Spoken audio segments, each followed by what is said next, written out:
আমাদের আঙিনায় স্বাগতম স্বাগতম টিউন। আসসালামু আলাইকুম ওয়া রাহমাতুল্লাহি ওয়া বারাকাতুহু।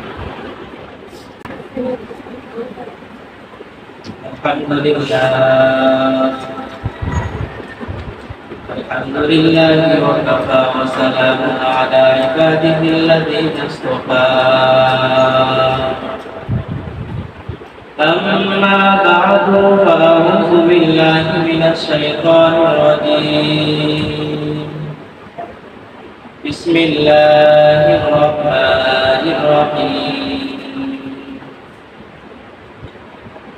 والذين جاهدوا فينا لنهدينهم سبلنا وإن الله لمع المحسنين.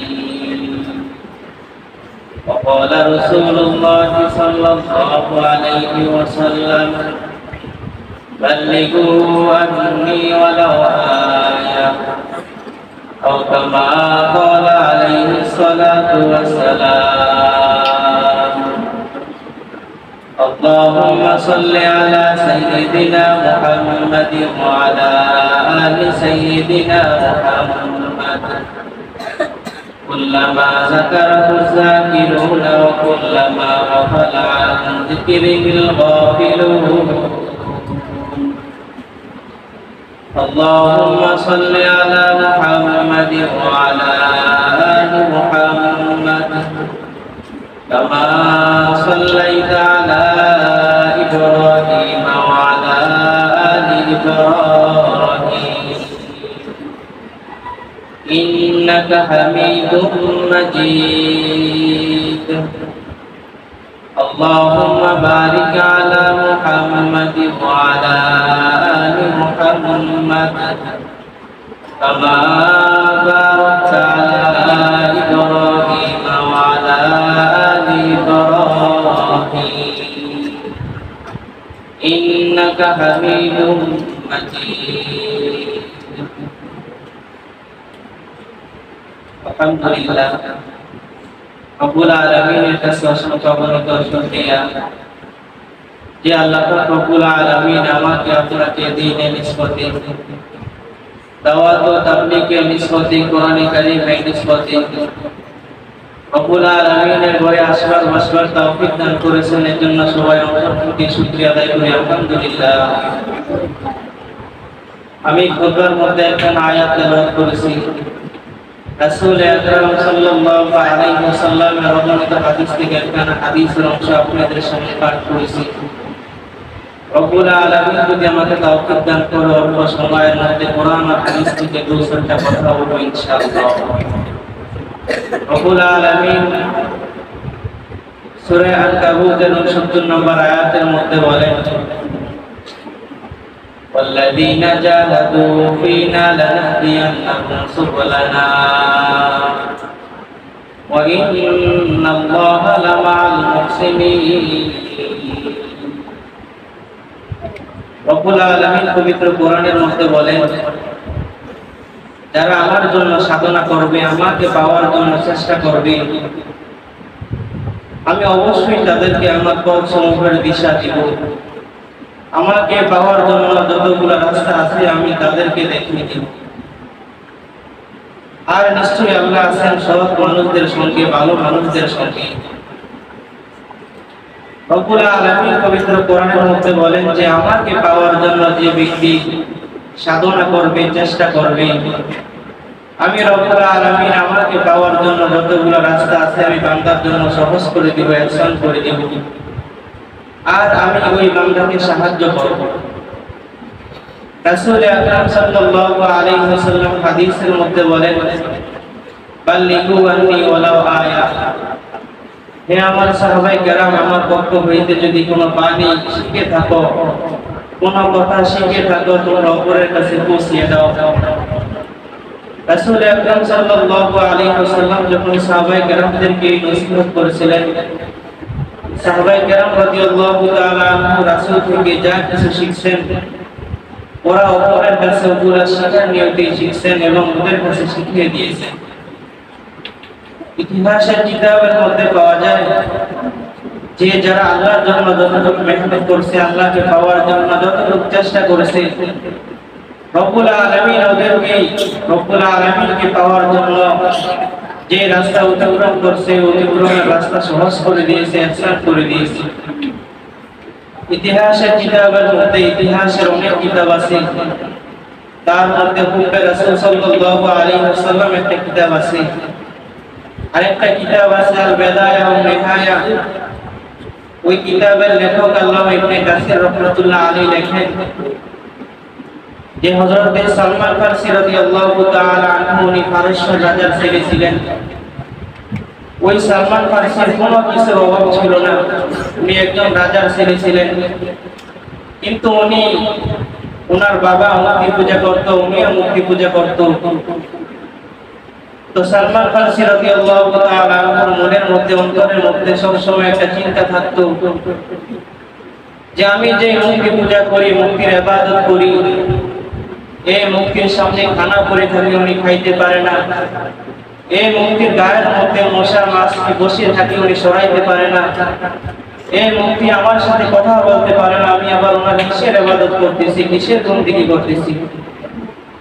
তো সালমান ফারসি রাদিয়াল্লাহু তাআলা অন্তরের মধ্যে সব সময় এই কথাটাই কাজ করত যে আমি যে মূর্তিকে রব মনে করি, আমি যে মূর্তিকে খোদা দাবি করি, ওই মূর্তিকে কথা বলতে পারে না, খাইতে পারে না। হযরত সালমান ফারসি রাদিয়াল্লাহু তাআলা বলেন যে আমার বাবা একদিন আমাকে কোনো এক কাজের জন্য বাহিরে পাঠাইছেন। আমি সালমান ফারসি রাদিয়াল্লাহু তাআলা যখন বাহিরের রাস্তা দিয়ে হাঁটতেছিলাম, তো আমি দেখতেছি রাস্তার পাশে একটা তাঁবু দেখা যায়। আমি ওই তাঁবুর কাছে গেলাম এবং তাঁবুটার কাপড়টা সরিয়ে দেখতেছি ওই তাঁবুর মধ্যে 8 থেকে 10 জন লোক একটা কিতাব তেলাওয়াত করতেছে, আর মাঝে মাঝে একটা নাম আসে মুহাম্মদ। এই নামটা আসলে ওই ব্যক্তিরা ওনার উম্মত হওয়ার আশা রাখে এবং এই নামের মধ্যে চুমু খায়। আমি সালমান ফারসি রাদিয়াল্লাহু তাআলা তাকিয়ে তাকিয়ে দেখতেছি যে ওই লোকগুলা কি করে। ওদের যখন তেলাওয়াত করা শেষ হলো, আমি ওদের কাছে গেলাম, গিয়ে বলতেছি ভাই, আপনারা যে কিছুক্ষণ আগে যে তেলাওয়াত করছিলেন এটার নাম কি? ওই লোকগুলা বলতেছে এটার নাম হলো ইনজিল কিতাব। এটা আমাদের নবী হযরত ঈসা আলাইহিস সালাম এর পর রব্বুল আলামিন অবতরণ করেছেন, পাঠাইছেন। তো সালমান ফারসি রাদিয়াল্লাহু তাআলা বলতেছেন ভাই, আপনারা যখন এই ইনজিল কিতাবটা তেলাওয়াত করতেছিলেন, আমি সালমান ফারসি রাদিয়াল্লাহু তাআলা দেখতেছিলাম মাঝে মাঝে একটা নাম আসে মুহাম্মদ। ওই ব্যক্তির নাম যখন আসে আপনারা নামের মধ্যে চুমু খান। এখন আবার এই নবীর উম্মত হওয়ার আশা রাখেন, উনি কে? ওই লোকগুলো বলতেছে তোমার থেকে বলে কি লাভ হবে, তুমি কি ওনাকে চিনবা নাকি? তো সালমান ফারসি রাদিয়াল্লাহু তাআলা বলতেছে চিনি না, কি হয়েছে? যদি কখনো রব্বুল আলামিন এই ব্যক্তির সাথে আমাদের সাক্ষাৎ করে দেয়, আপনি ওনার পরিচয় একটু বলেন। তখন ওই লোকগুলো বলতেছে ওনার নাম হলো মুহাম্মদ, উনি আখিরি নবী, উনি সর্বশেষ নবী, উনি আগমন করবেন মক্কায়। মক্কার মানুষ ওনাকে অনেক কষ্ট দিবেন, উনি হিজরত করে চলে যাবেন মদিনায়। এই লোকের চেহারা যে একবার দেখবে, কিয়ামত পর্যন্ত তার জন্য জাহান্নামের আগুন হারাম হয়ে যাবে। তো সালমান ফারসি রাদিয়াল্লাহু তাআলা যখন এই কথা শুনলেন, বলতেছে ভাই আপনারা কার ইবাদত করেন, কার বন্দেগী করেন? তখন ওই লোকগুলো বলতেছে আমরা তো রব্বুল আলামিনের ইবাদত করি, রব্বুল আলামিনকে ডাকি। তো সালমান ফারসি রাদিয়াল্লাহু তাআলা বলতেছেন আমি যদি রব্বুল আলামিনকে ডাকি, রব্বুল আলামিনের ইবাদত করি, আমার কি ফায়দা হবে? ওই লোকগুলো বলতেছেন সালমান, তুমি যদি রব্বুল আলামিনের ইবাদত করো, রব্বুল আলামিনের বন্দেগী করো, তাহলে তোমার দুইটা ফায়দা হবে। একটা ফায়দা হলো তুমি দুনিয়ার আগুন থেকে বাঁচবা, দুনিয়ার আগুনের পোড়া থেকে বাঁচবা। আর একটা ফায়দা হলো তুমি জাহান্নামের আগুন থেকে বাঁচবা এবং মৃত্যুর পর পরে তুমি জান্নাতে প্রবেশ করবা। সালমান ফারসি রাদিয়াল্লাহু তাআলা বলতেছে তাহলে আমাকে মুসলমান বানিয়ে দেন। সালমান ফারসি রাদিয়াল্লাহু তাআলা মুসলমান হয়ে উনি আবার রাজ দরবারে চলে গেলেন। তখন সমস্ত মানুষ মূর্তির ইবাদত করত, মূর্তি পূজা করত। কিন্তু সালমান ফারসি রাদিয়াল্লাহু তাআলা আনহু রাজ দরবারে গিয়ে উনি চুপে চুপে রব্বুল আলামিনের ইবাদত করতেছেন। নামাজের যখন সময় হয় উনি দরজা মেরে নামাজ পড়তেছেন এবং রব্বুল আলামিনকে ডাকতেছেন।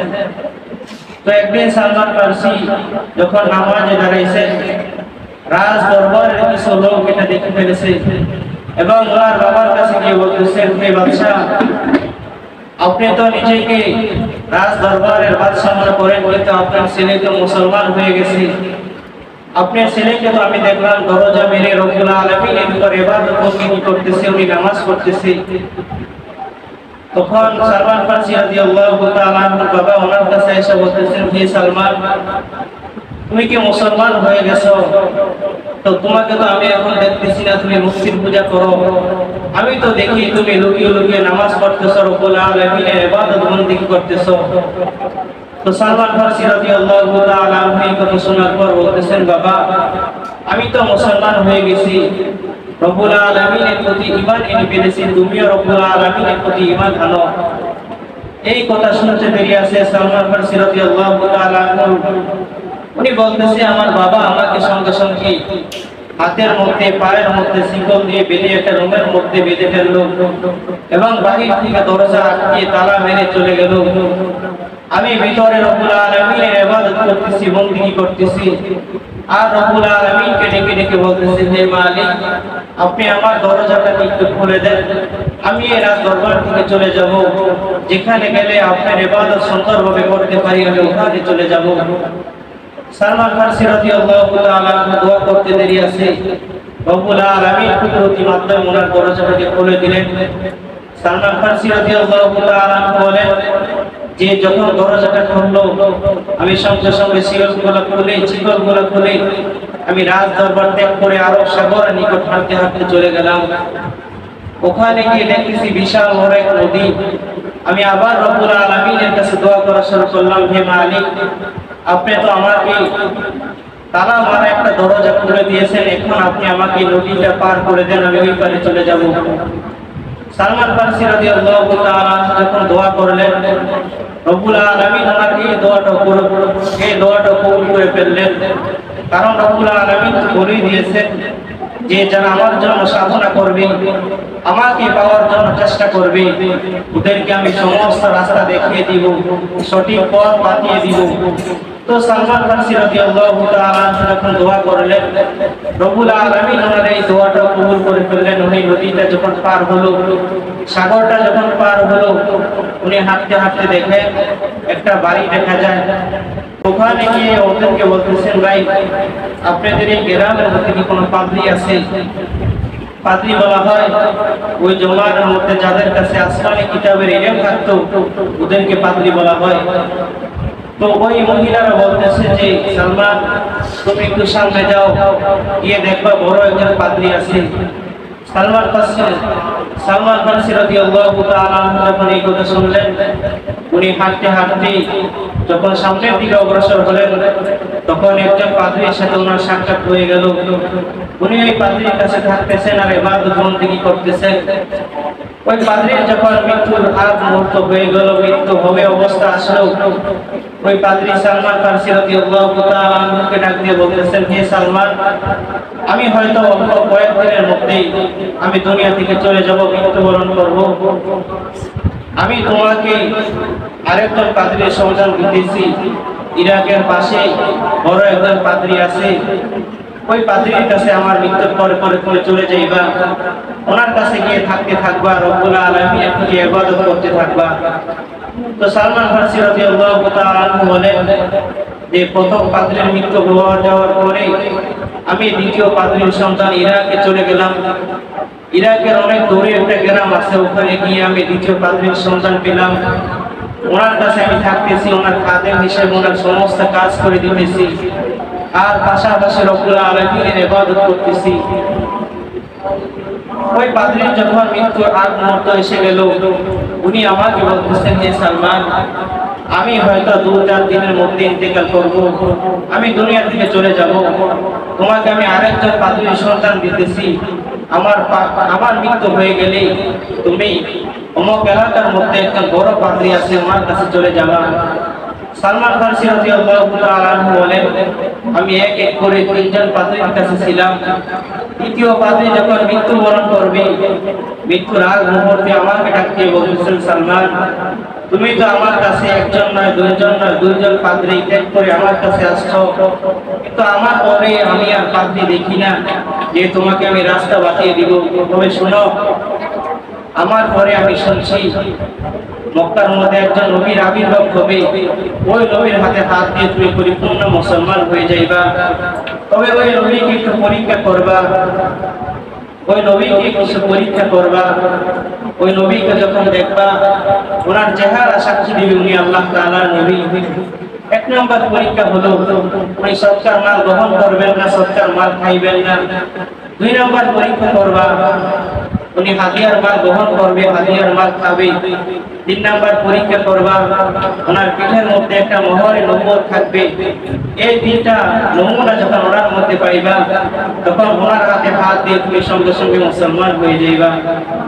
সালমান ফারসি রাদিয়াল্লাহু তাআলা আনহু বলেন যে দ্বিতীয় পাদ্রী যখন আমাকে নসিহতগুলো করলেন এবং মৃত্যুর আগ মুহূর্তে উনি আমাকে বলতেছেন, সালমান, আমি তো এখন মৃত্যুবরণ করবো, আমার থেকে কিছু টাকা আছে, গরু, এরকম বেড়া, মহিষ আছে, তুমি এগুলা নিয়ে যাও, আমার মৃত্যুর পরে তুমি এখান থেকে চলে যাও।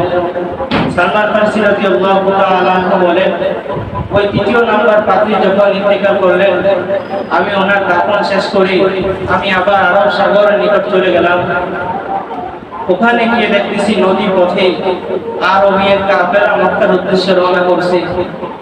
আমি ওদেরকে ডাক দিয়ে আমার কাছে আনলাম, এনে আমি বলতেছি, ভাই তোমরা কোথায় যাইতেছো? ওই লোকগুলা বলতেছে, আমরা তো আরবের উদ্দেশ্যে মক্কায় যাইতেছি।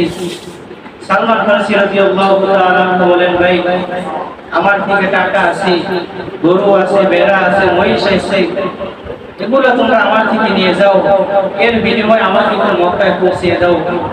ওই লোকগুলা সালমান ফারসি রাদিয়াল্লাহু তাআলা আনহুকে জাহাজের মধ্যে উঠিয়ে কিছু দূর নেওয়ার পর ওরা সালমান ফারসির হাতের মধ্যে বেঁধে, পায়ের মধ্যে বেঁধে ওনাকে গোলাম হিসাবে বাজারের মধ্যে বিক্রি করার জন্য উঠাইছেন। সালমান ফারসি রাদিয়াল্লাহু তাআলা বললেন, একজন নয়, দুইজন নয়, তিনজন নয়, চারজন নয়, আমি 13 জনের গোলাম ছিলাম। 12 নম্বর মনিব যখন আমাকে বাজারে উঠাইছে বিক্রি করার জন্য, 12 নম্বর মনিব যখন আমাকে 13 নম্বর মনিবের কাছে বিক্রি করে দিয়েছে, ওনার বাড়ি ছিল মদিনায়। আমি তো শুনে অনেক খুশি হয়েছি। আমি তো শুনছি, সালমান ফারসি বলেন, আমি তো শুনছি যে আল্লাহর রাসূল সাল্লাল্লাহু আলাইহি ওয়াসাল্লাম মদিনায় হিজরত করে যাবেন। আমি তো খুশি হয়ে গেছি। 13 নম্বর মনিব যখন আমাকে বাড়িতে নিয়ে গেলেন, কিনে যখন বাড়িতে নিয়ে গেলেন, আমি খুব মনোযোগ দিয়ে কাজ করতেছিলাম আর মনে মনে ভাবতেছি যে নবীকে পাওয়ার জন্য রাজ দরবার ছেড়ে দিয়েছি, যেই নবীর সন্তানে নিজের মহল ছেড়ে দিয়েছি, বাবাকে ছেড়ে দিয়েছি, ওই নবীর সাক্ষাৎ আমার কবে হবে? উনি এই চিন্তা করতেছে আর 13 নম্বর মনিবের কাজ করতেছি। তো একদিন ওই 13 নম্বর মনিবের ভাতিজা ওই মনিবকে এসে বলতেছেন, হে চাচা, এখন ইদানিং শুনতেছি যে মদিনার মধ্যে নাকি একজন লোক আছে, ওনার নাম হলো মুহাম্মদ। উনি নাকি মানুষকে দিনের দাওয়াত দিতেছে আর মানুষকে ধরে ধরে মুসলমান বানাইতেছে। তো সালমান ফারসি রাদিয়াল্লাহু তাআলা বলেন, তখন আমি ছিলাম নারিকেল গাছের উপরে। আমি তখন নারিকেল গাছ পরিষ্কার করতেছিলাম। আমি যখন আমার মনিবের ভাতিজার থেকে যখন শুনলাম যে মুহাম্মদ নামের ব্যক্তির কথাটা যখন আমি শুনলাম, আমি সঙ্গে সঙ্গে গাছ থেকে নেমে আমি ওনাকে বলতেছি, ভাই আপনি কার কথাটা বললেন, একটু আবার বলেন। ওই মনিবের ভাতিজা এই কথাটা শুনতে দেরি আছে, আমাকে সঙ্গে সঙ্গে গালের মধ্যে এত জোরে একটা থাপ্পড় দিল। আমি সালমান ফারসি রাদিয়াল্লাহু তাআলা সঙ্গে সঙ্গে বসে গেলাম এবং আমি আমার কাজের মধ্যে লিপ্ত হয়ে গেলাম। তো আমি কয়েকদিন পরে আমি যেহেতু খবর পেয়ে ফেলেছি যে মুহাম্মদ নামের ব্যক্তি মদিনার মধ্যে এসেই পড়েছে, আমি একদিন রাতে কিছু খেজুর নিয়ে আল্লাহ রাসূল সাল্লাল্লাহু আলাইহি ওয়াসাল্লাম যেখানে থাকেন ওইখানে গেলাম। গিয়ে দেখতেছি রাসূলের ঘরের সামনে হযরত আবু বকর সিদ্দিক রাদিয়াল্লাহু তাআলা দাঁড়িয়ে রয়েছে। রাসূলকে পাহারা দিতেছে। আমি সিদ্দিক আকবর রাদিয়াল্লাহু তাআলা কে বললাম, হে আবু বকর, আমাকে একটু রাস্তা করে দাও, আমি একটু রাসূলের কাছে যাই, মুহাম্মদ নামের ব্যক্তির কাছে যাই। সিদ্দিক আকবর রাদিয়াল্লাহু তাআলা বলতেছে, হে সালমান, তুমি যদি রাসূলের সাথে সাক্ষাৎ করতে চাও তাহলে দিনে এসো, রাসূলের সাথে রাতে সাক্ষাৎ করার কোনো সুযোগ নেই। সালমান ফারসি রাদিয়াল্লাহু তাআলা বলতেছে, আবু বকর, দিনে আসার আমার কাছে কোনো সময় নেই, আমি তো দিনে আমার মনিবের কাজ করি, তুমি একটু সুযোগ করে দাও। ভিতর থেকে যখন রাসূলের আওয়াজ শুনলো, রাসূল ভিতর থেকে আওয়াজ দিচ্ছে, আবু বকর, সালমানকে আসার সুযোগ করে দাও। সালমান ফারসি রাদিয়াল্লাহু তাআলা বলেন, আমি যখন ঘরের মধ্যে প্রবেশ করলাম, ওই যে আমাকে প্রথম পাত্রী বলে দিয়েছে রাসূলের চেহারা সাক্ষী দিবনি আল্লাহ তাআলার রাসূল, আমি যখন রাসূলের চেহারাটা দেখলাম, আমার মন সাক্ষী দিতেছে, হ্যাঁ উনি আল্লাহর রাসূল হবে। আমি আমার এক নাম্বার পরীক্ষা করা শুরু করে দিলাম।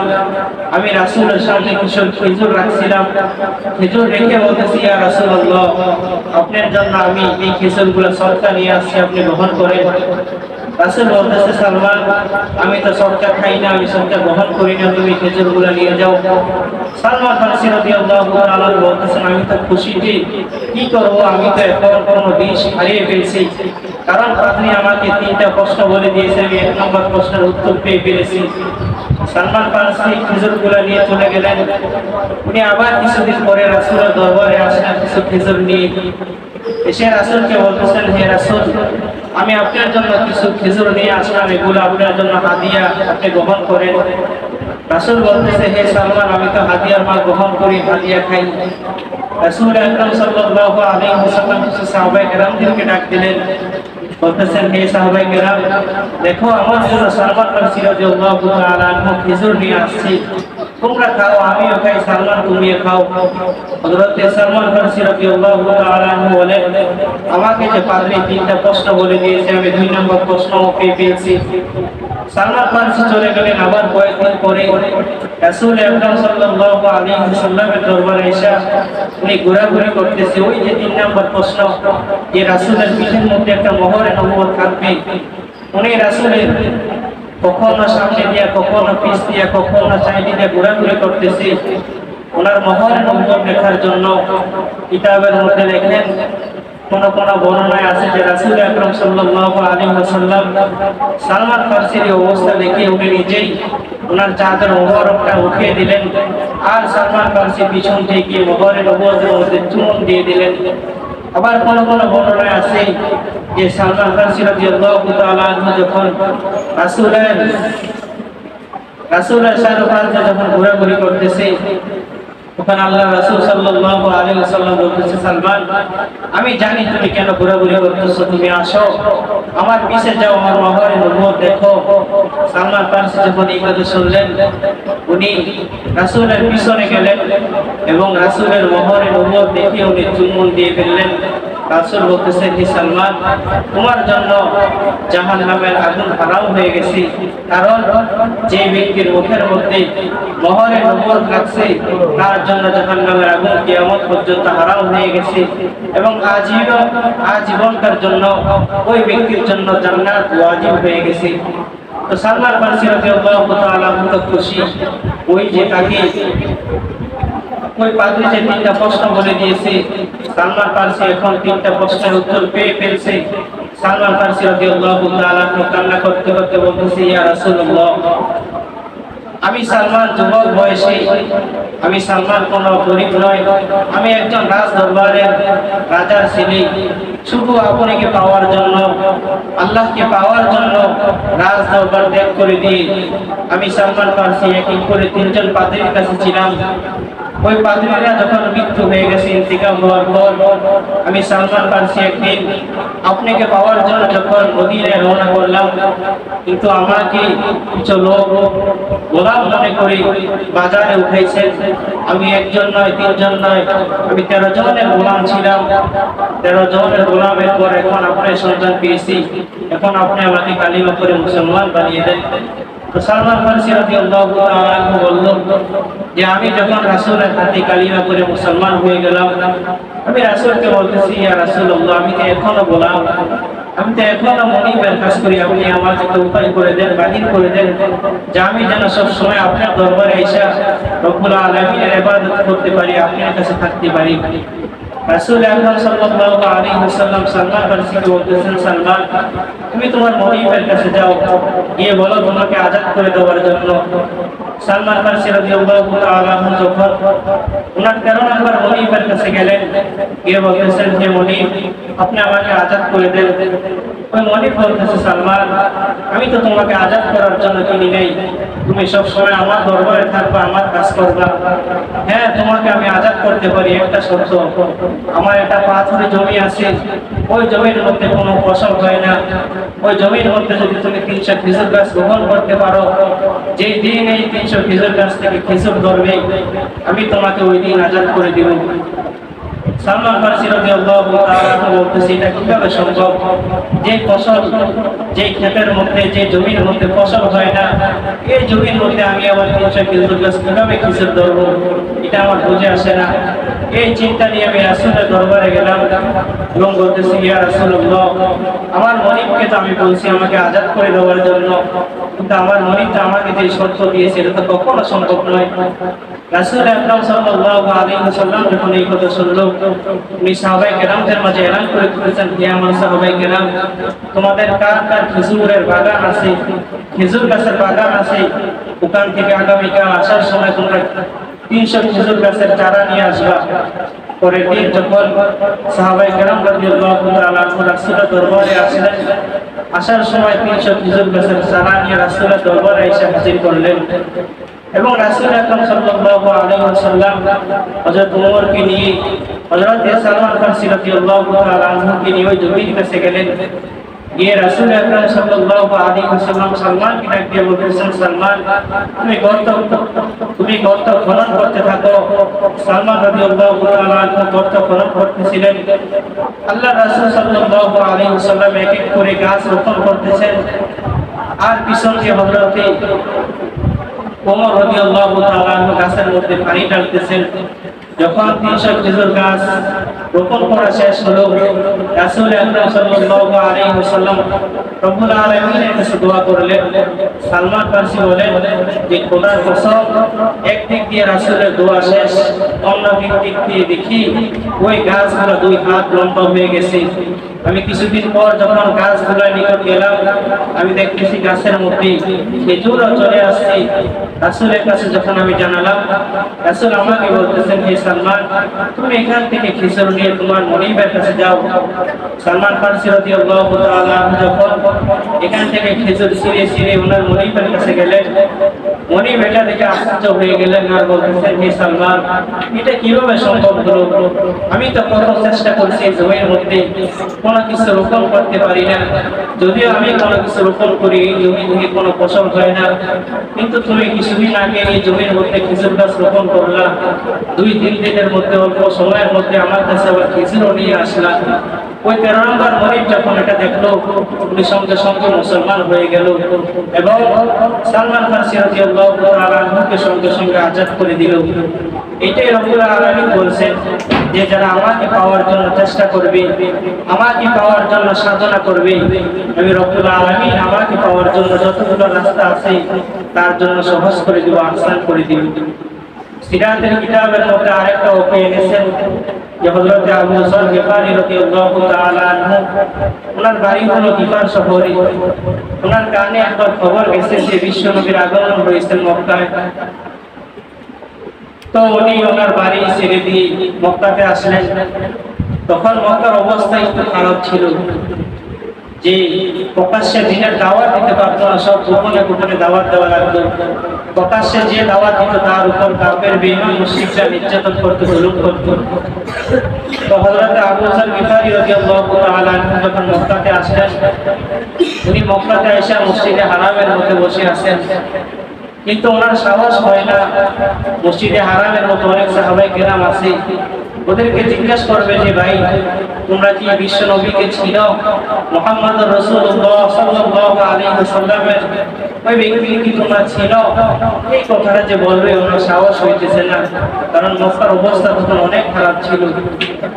তো হযরত আলী রাদিয়াল্লাহু তাআলা আনহু যখন যোহরের নামাজে আসলেন, আসরের নামাজে আসলেন, উনি দেখতেছি হযরত আবু বকর গিফারি যে সকালবেলা আসছে, উনি দুপুরে মসজিদে নববীর মধ্যে বসা, বিকালে মসজিদে নববীর মধ্যে বসা। হযরত আলী রাদিয়াল্লাহু তাআলা আনহু ওনাকে দেখে আলীর বাড়িতে নিয়ে গেলেন এবং মেহমানদারির ব্যবস্থা করালেন। তো হযরত আবু বকর গিফারি রাদিয়াল্লাহু তাআলা আনহু বলল যে আমি একদিন নয়, 2 দিন নয়, আমি 3 দিন হযরত আলী রাদিয়াল্লাহু তাআলা আনহুর বাড়িতে মেহমানদারি করলাম। 3 দিন পর হযরত আলী রাদিয়াল্লাহু তাআলা আনহু আমাকে বলতেছেন, হে আবু যর, তোমাকে আমি 3 দিন মেহমানদারি করালাম, কিন্তু আমি কোনোদিন তোমার পরিচয় জিজ্ঞেস করি না। তুমি কোথায় থেকে আসলা ভাই, কোথায় আমাকে একটু বলো। আবু যর গিফারি রাদিয়াল্লাহু তাআলা আনহু বলতেছেন, হে আলী, আমার বাড়ি হলো গিফার শহরে। আমি শুনছি মক্কায় নাকি আল্লাহর রাসূলের আগমন হয়েছে। আমি রাসূলের হাতে হাত দিয়ে মুসলমান হওয়ার জন্য মক্কাতে আসলাম, কিন্তু আমার সাহস হইতেছে না। আমি যে লোকদেরকে বলবো ওই নবীর কথা, এটা আমার এখন সাহস হইতেছে না। তুমি কি জানো যে বিশ্ব নবী কোথায় আছে?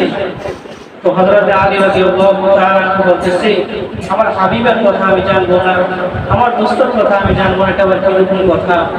রাসূল আকরাম সাল্লাল্লাহু আলাইহি ওয়াসাল্লাম তো দাঁড়ে আদাবে আছেন, চলো আমি তোমাকে নিয়ে যাই রাসূলের কাছে, রাসূলের হাতে হাত দিয়ে তুমি মুসলমান হয়ে যাও।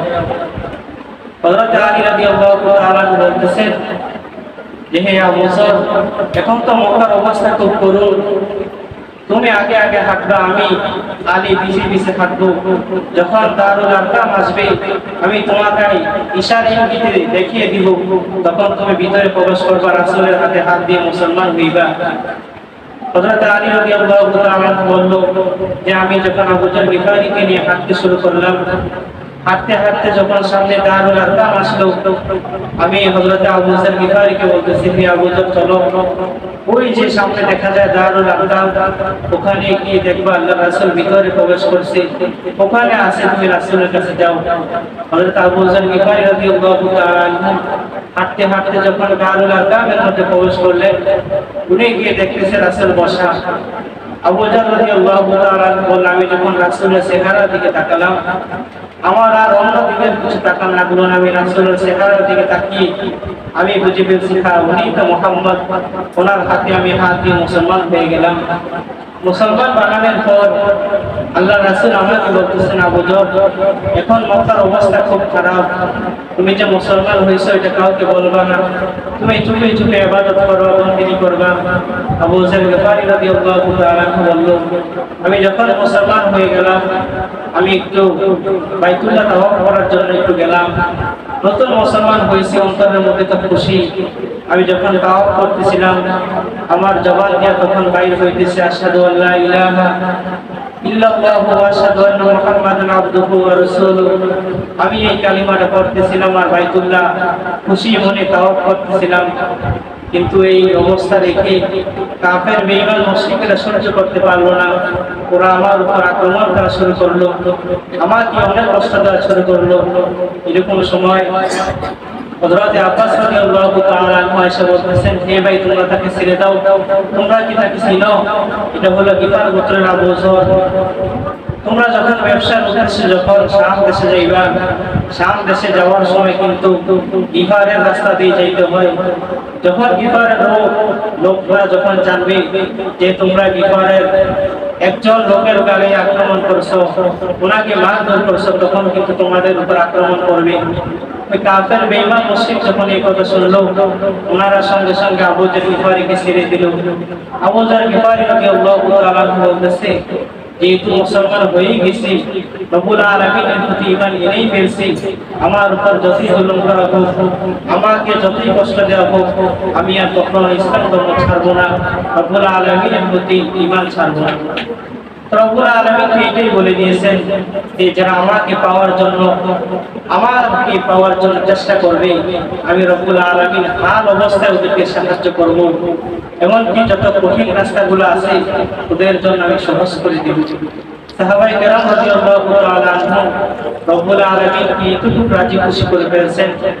সাহাবায়ে কেরাম রাদিয়াল্লাহু তাআলা আনহুম আল্লাহকে এরকম রাজি খুশি করে ফেলেছেন যে হাল অবস্থায় সব সময় রব্বুল আলামিন ওদেরকে ইমানের জন্য, আমলের জন্য, বিপদ থেকে, আপদ থেকে, সব কিছু থেকে বাঁচিয়ে রাখছেন। আমি ছোট্ট একটা কথা বলে আমি আমার কথা শেষ করে দিচ্ছি।